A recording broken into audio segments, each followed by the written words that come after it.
Bonnie and Clyde remain two of the most romanticized criminals in U.S. history, getting name-dropped as recently as on the latest Taylor Swift album. Bonnie Parker and Clyde Barrow were infamous criminals in the early 1930s, believed to have committed 13 murders and several robberies and burglaries across the U.S. Midwest and South before they died. A developed picture of the young pair has emerged showing them embracing hours before they died, partners until the very bitter end. Credit Caters News agency photograph, taken in Joplin, Missouri, shows the pair kissing shortly before they were brutally shot down in an ambush by police officers. The picture was taken not long before authorities caught word of their whereabouts and the pair had to flee the scene.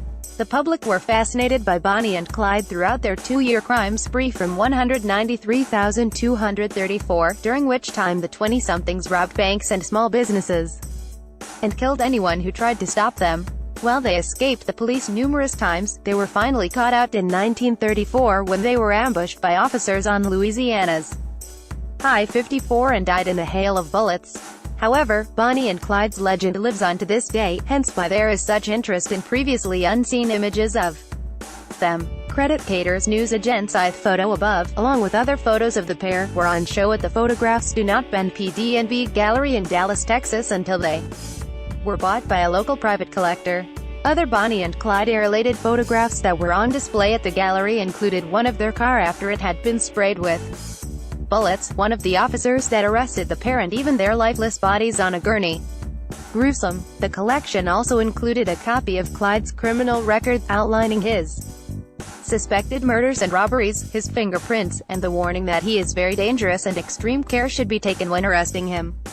Credit Caters News agency Bert Finger, gallery director at PD&B, said there are certain outlaws that become iconic, like Billy the Kid, Al Capone and others, who live on forever. Bonnie and Clyde were certainly that. They were both handsome people, were nobodies, and they robbed banks at a time when banks were not loved by everyone.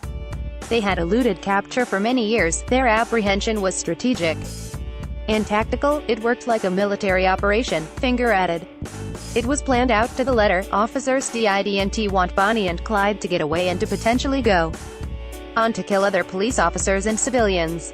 The previous owner of the photographs acquired them from her uncle, who worked at the local newspaper at the time Bonnie and Clyde were active. Finger compared the images to a storyboard from a film, but emphasized how the photos lay bare the humanity of the two criminals, and the people who sought to catch them. Some of the photographs are gory. They were killed in a horrible manner, but they were killers too. I'm like a doctor and look at them in a clinical way, Finger said. People are intrigued by Bonnie and Clyde, and our exhibit at Photographs Do Not Bend was well received. No doubt the pair's infamy will continue for many years to come. Featured image, Credit Caters News